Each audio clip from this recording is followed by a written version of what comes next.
Et salut à toutes et à tous, aujourd'hui on se retrouve pour une nouvelle vidéo sur la présentation des elfes sur The War of the North et nous avons du pain sur la planche car beaucoup de changements ont été apportés à cette faction et nous allons tout de suite commencer. Commençons par les lanciers de Foncombe et les archers de Mirkwood car ils n'ont pas de changement sur le mode. Les lanciers de Foncombe restent une cave très rapide et moyenne dans l'ensemble et les archers de Mirkwood restent les meilleurs archers du jeu. Commençons par la première unité modifiée, les guerriers elfes de la Lorien.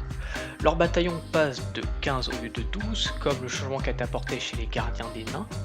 Ils sont légèrement meilleurs qu'en 2.02, mais sont désormais plus faibles face aux dégâts de la cavalerie. Les archers elfes de la Lorien. Comme les guerriers de la Lorien, leur bataillon passe de 15 au lieu de 12, donc chaque archer a un peu moins de points de vie et un peu moins de dégâts, donc ils paraissent un peu plus fragiles, notamment face à la charge de cavalerie, donc il faut faire très attention à ces archers, mais c'est également un avantage car si vous avez plusieurs bataillons d'archers de la Lorien, il y aura du coup plus d'unités et donc les charges de cavalerie vont écraser moins d'unités que si les 3 bataillons étaient à 12 au lieu de 15. Et leur animation de tir à l'arc, qui était de base à l'horizontale, passe désormais à la verticale sur le mode. Passons maintenant au piqué de Mithlond. Il n'y a que deux petits changements notables. D'abord, leur vitesse sur le mode a été augmentée pour que ce soit la même que celle des archers et des guerriers. La différence en 2.02 était très faible. Et deuxième petit changement, c'est en édition collector, les piquets obtiennent un nouveau skin que je trouve vachement stylé. Bon, la couleur rouge que vous voyez, c'est parce que j'avais désactivé les couleurs sur la carte, mais vous inquiétez pas, vos piquets ne deviennent pas rouges quand vous activez l'édition collector. Ensuite, nous avons la cavalerie archer. Alors c'est l'unité qui a été le plus modifiée chez les elfes, car à présent sur le mode, leurs dégâts ont été nettement augmentés pour qu'ils soient beaucoup plus polyvalents. En revanche, leur dégâts est très faible face au piquet, car n'oublions pas que le piquet reste leur counter, et la cave archer est également aussi plus faible au corps à corps face à des piquiers, et aussi leur écrasement sur le mode est beaucoup, mais alors beaucoup plus faible qu'en 2.02. Donc finalement sur le mode la cavalerie archer est faite pour tirer à distance au lieu d'écraser et d'être au corps à corps. Passons maintenant aux Ents. Comme vous le savez, les Ents, s'ils se prennent un tir de catapulte ou des flèches de feu, vont avoir une animation où ils s'enflamment. Et sur le mode, cette animation est beaucoup plus rapide et le feu a également un autre visuel. La vitesse des Ents a également été réduite, passant de 50 à 40. Ensuite, les Ents possèdent une nouvelle capacité appelée le grab, ce qui leur permet d'arracher un morceau d'un bâtiment et de l'utiliser comme un projectile qui est plus puissant que le projectile de base des Ents pour infliger de très bons dégâts au bâtiment. Dans l'exemple que vous voyez, l'Ent il était en neutre, mais s'il était agressif, il aurait détruit la ferme après avoir lancé son caillou. Comme pour le piétinement du géant où il faut être au corps à corps pour l'utiliser, l'Ent ne peut faire le grab uniquement que s'il est en mode corps à corps. Nous allons maintenant passer au bâtiment, et comme nous avons parlé des Ents juste avant, nous allons faire une transition sur la chambre à Ent. Alors vous savez qu'en 2.02, la chambre à Ent n'avait pas de level, et sur le mode maintenant, elle a le système de level, augmentant ses PV ainsi que réduisant le temps de recrutement des Ents de la chambre à Ent.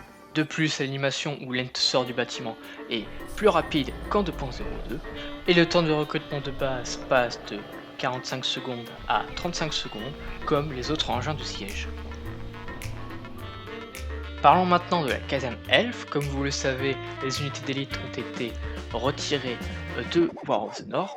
Donc, pour améliorer la caserne au level 3 des elfes, il faut maintenant payer 300 au lieu des 1200 de la 2.02.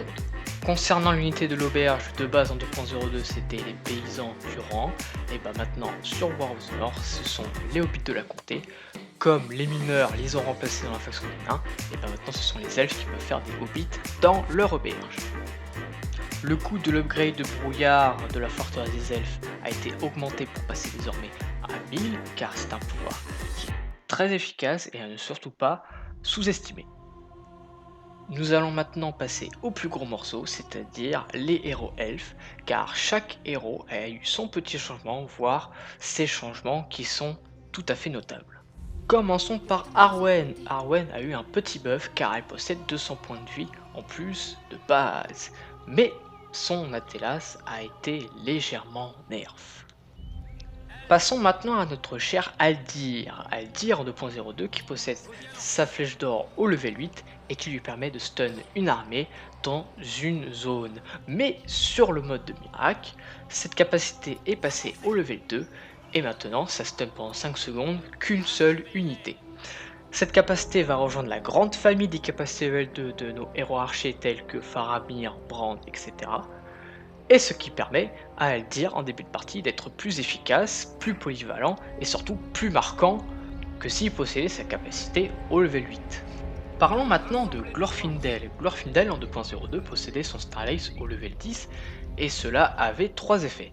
D'abord, cela permettait de stun une armée, comme l'a fait Jord Aldir au level 8. Cela permettait également de régénérer votre armée d'elfes tout en leur accordant un spell similaire au spell de Morgomir.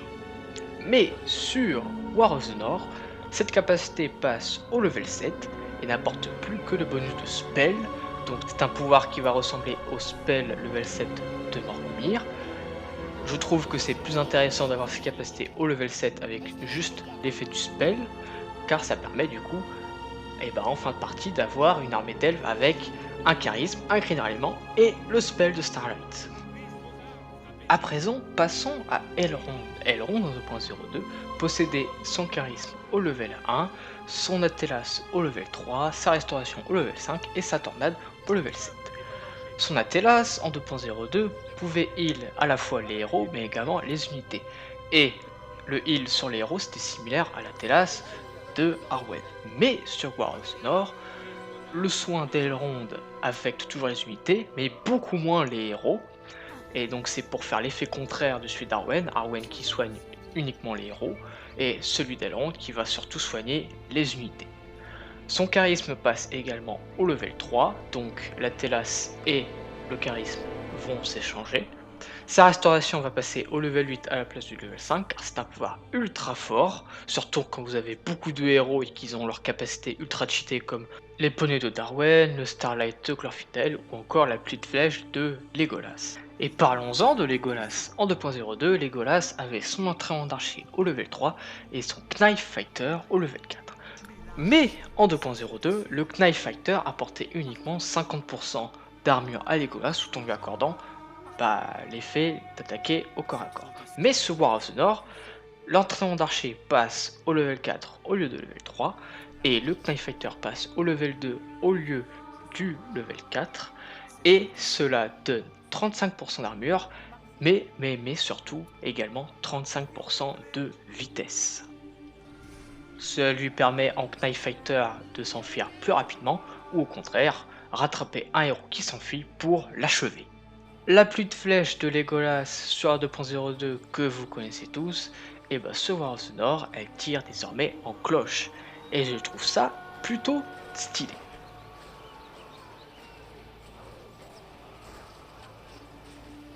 Et le dernier héros des elfes, c'est autre que Thranduil. Alors Thranduil en 2.02, il avait la cape elfique, qui était un effet passif, et qui lui permettait d'être invisible lorsqu'il était immobile. Là vous voyez, il y a un Thranduil, mais vous ne le voyez pas. Mais sur War of the North, c'est maintenant une capacité active. Il faut l'activer pour que Thranduil devienne invisible. Et donc là, forcément, les Thranduils adverses ne sont plus invisibles lorsqu'ils sont immobiles. Son Wild Walk passe au level 4 au lieu de 6 et devrait maintenant fonctionner correctement.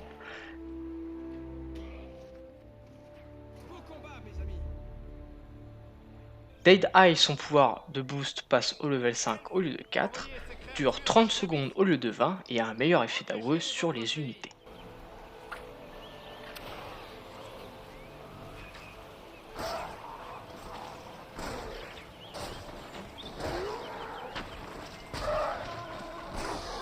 Le mal est sur nous.